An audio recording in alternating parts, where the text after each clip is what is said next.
अभिवादन स्वीकार कीजिए ब्रजेश मिश्रा का और आप देखना शुरू कर चुके हैं द डिबेट।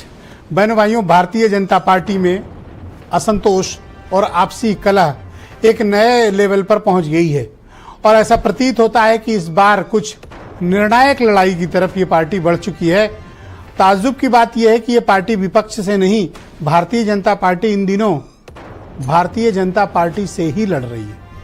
और क्या कारण है कि इस पर लखनऊ या दिल्ली कोई हस्तक्षेप नहीं कर रहा है और बात अगले स्तर तक चली गई है। क्या होने वाला है उत्तर प्रदेश में और जो कुछ भी चल रहा है इसका अंजाम क्या होगा, आज चर्चा इसी विषय पे। बहन भाइयों, जैसा कि अब पिछले कई दिनों से इस तरह की मीडिया के बीच सुर्खियां हैं, खबरें भी हैं और आज इन सुर्खियों और आपसी कलह और मतभेदों के बीच उत्तर प्रदेश के मुख्यमंत्री, दोनों डिप्टी चीफ मिनिस्टर और पार्टी के प्रदेश अध्यक्ष, संगठन महामंत्री सब दिल्ली पहुंच गए हैं। कल एक महत्वपूर्ण बैठक होने जा रही है, लेकिन ये बैठक नीति आयोग और बीजेपी शासित राज्यों के मुख्यमंत्रियों की बैठक है। लिहाजा इस बैठक से कोई बहुत कुछ निकलने वाला है वैसा नहीं है, लेकिन इसके बाद होने वाली बैठकें ये महत्वपूर्ण है। अब ये पूरी लीडरशिप संडे तक वापस आएगी, लेकिन संडे तक दिल्ली का माहौल गर्म है। क्या कारण है कि बीजेपी के बीच जो बड़ी अनुशासित पार्टी विद डिफरेंस कही जाती थी, इस तरह का आपसी कलह कलेश एक चुनाव की हार के बाद ही दिखने लगा। सोचिए कि विपक्ष लगातार हार के बावजूद खड़ा हुआ है और बीजेपी एक हार के बाद आपसी असंतोष और कलह का शिकार हो गई। एक दो चुनाव शायद अगर ये हारें तो इनके आप पता नहीं किस तरह का सिर फुटौल शुरू हो जाएगा। कहने का मतलब यह है कि कोई पार्टी विद डिफरेंस कुछ नहीं है, एंड ऑफ द डे कुर्सी ही मैटर करती है। लेटेस्ट डेवलपमेंट यह है कि डिप्टी सीएम केशव प्रसाद मौर्य पहले से कैबिनेट की बैठकों का, दूसरे सरकारी कार्यक्रमों का जहां मुख्यमंत्री रहते थे उनका वो एक तरीके से बहिष्कार कर रखे थे, नहीं जा रहे थे। और आज दूसरे deputy chief minister Brajesh Pathak ने भी वही किया।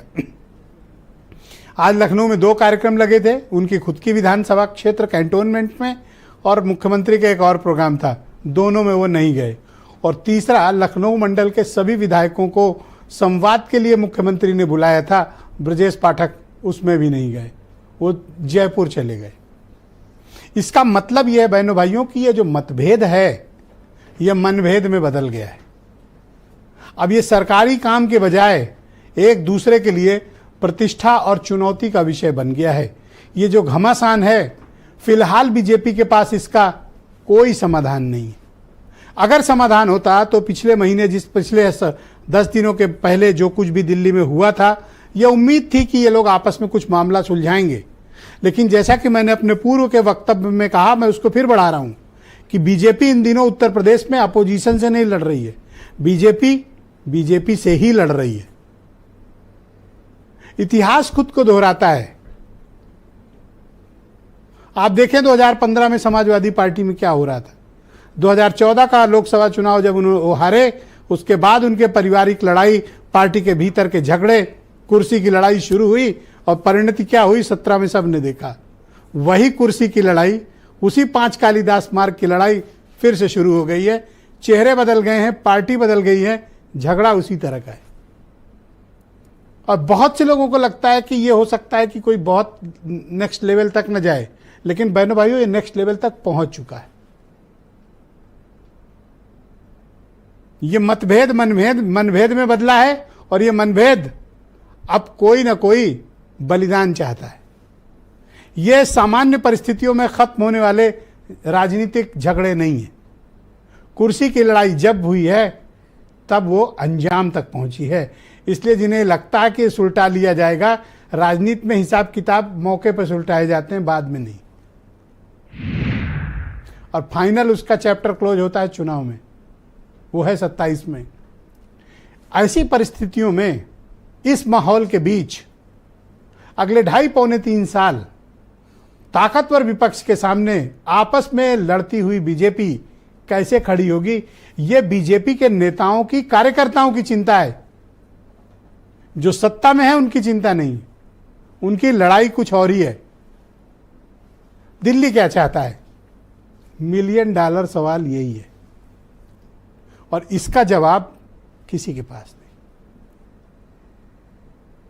अब मैं एक प्रश्न आपके समक्ष रखता हूं, अगर दिल्ली चाहता सेटल करना इशूज को, मतभेद को, मनभेद को, आपसी कलह और असंतोष को, क्या कर नहीं सकता था? मैंने कल भी ये बात कही थी कि इसके लिए किसी को आने की जरूरत नहीं है, एक टेलीफोन पर्याप्त है। लेकिन ऐसा प्रतीत होता है कि उत्तर प्रदेश की तरफ लीडरशिप देख ही नहीं रही। जो हो रहा है होने दो। 10 से ज्यादा मौजूदा पूर्व विधायक, मौजूदा विधायक, मेंबर ऑफ पार्लियामेंट जबरदस्त सरकार के खिलाफ चिट्ठियां लिख रहे हैं। हालांकि कुछ बयान ले रहे हैं, कुछ वापस ले रहे हैं। जैसे फतेह बहादुर ने कहा कि उनकी तो हत्या होने वाली है, 1 करोड़ की सुपारी दी गई है, लेकिन अब वो कह रहे हैं नहीं जांच हो रही। आज उनका बयान बदल गया है। इसी तरह रमेश चंद्र मिश्रा ने पहले बयान दिया कि 27 में तो नहीं आ रहे हैं, फिर कहा नहीं 27 में आ रहे हैं, और अभी कल ही मुझे कोई बता रहा था कि अब वो फिर कह रहे हैं कि 27 में नहीं आ रहे हैं। ये जो कुछ भी बीजेपी के भीतर चल रहा है, ये मूल कैडर जो कार्यकर्ता काम करता उसके मनोबल को तोड़ता है। और विपक्ष जिसने 24 में बहुत धमाकेदार उपस्थिति उत्तर प्रदेश में दर्ज की है, उसकी ताकत को मजबूत करता है। क्योंकि यूपी का विपक्ष कोई गुजरात या मध्य प्रदेश जैसा कमजोर नहीं है। यहाँ का विपक्ष बहुत ताकतवर है, मजबूत है, जनाधार वाला है। ऐसे में बीजेपी पहले आपसी कलह से निपटेगी, तब वो अखिलेश यादव और राहुल गांधी से लड़ने जाएगी, जो अभी 43 सीट ले लिए हैं इनसे। क्या 27 तक इसी तरह के लड़ाई झगड़े चलेंगे, या फिर कोई बड़ा ऑपरेशन बीजेपी यूपी में करेगी? अब दिल्ली की दिलचस्पी लखनऊ में कम क्यों हो गई है? पहले तो बहुत थी, लेकिन अब कम हो गई है, कारण जो भी हो इसके। लेकिन कुछ तो चल रहा है दिल्ली और लखनऊ के भीतर, जो अभी सतह पर सार्वजनिक नहीं हुआ है, लेकिन लखनऊ की लड़ाई सार्वजनिक हो चुकी है। पाले खींच चुके हैं लखनऊ में, और वो पाले दिख रहे हैं कौन किधर खड़ा है। और सब कोई से लड़ रहा है इस समय। नेता अधिकारी से लड़ रहा है, अधिकारी नेता से लड़ रहा है, मंत्री के अफसरों से लड़ रहे हैं, अपने एचओडी से लड़ रहे हैं, डिप्टी सीएम का सीएम से झगड़ा चल रहा है, सीएम का दोनों डिप्टी सीएम चल रहा है, मिनिस्टर्स का चल। कहने का तात्पर्य सब कोई सबसे लड़ रहा है। तो कुछ तो ऐसा है जो बीजेपी को बहुत असहज कर रहा है, अशांत कर रहा है, और ये अंजाम तक पहुंचने वाली लड़ाई है। बहनों भाइयों, इतिहास यही कहता है। उत्तर प्रदेश का अगर इतिहास आप पढ़कर देखेंगे तो 5 कालिदास मार्ग से शुरू हुई लड़ाई अंजाम तक पहुंची है, कभी अंजाम से पीछे नहीं हटी। उसके लिए कुर्बानी चाहे कितनी बड़ी भी हो जाए, कोई पीछे हटने वाला नहीं है। कुछ स्टेटमेंट, फिर आज की डिबेट। लोग मोहरा बन गए हैं, वो मोहरा हैं, दिल्ली के वाईफाई के वो पासवर्ड हैं। आप समझ गए हो कौन मोहरा है? सुनने में आया कि मौर्य जी मोहरा हैं। अखिलेश यादव जी पिछड़ों के, दलितों के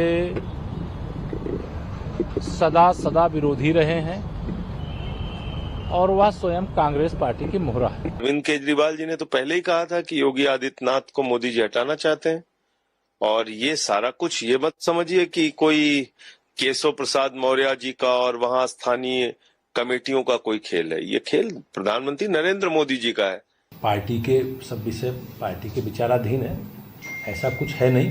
हम लोग एक राजनीतिक दल के नाते, लोकतांत्रिक राजनीतिक दल के नाते आपस में बातचीत कर रहे हैं। सीएम बदलने की चर्चाएं चल रही है, उसको लेकर नहीं, ऐसा कुछ नहीं। तो बहनों भाइयों, आज की परिचर्चा को आगे बढ़ाएंगे। संजय सिंह भारतीय जनता पार्टी के सीनियर लीडर हैं, दीपक रंजन समाजवादी पार्टी से हैं, डॉक्टर उमा शंकर पांडे कांग्रेस से हैं, मनीष अग्रवाल जाने माने पॉलिटिकल एनालिस्ट हैं, और अजय वीर सिंह मेरे साथ मौजूद हैं, राष्ट्रीय लोकदल के नेशनल प्रवक्ता हैं, और सुशील दुबे जाने माने पत्रकार हमें इस डिबेट में ज्वाइन कर चुके हैं। आप सभी का स्वागत और धन्यवाद मेरे साथ इस कार्यक्रम में उपस्थित रहने के लिए।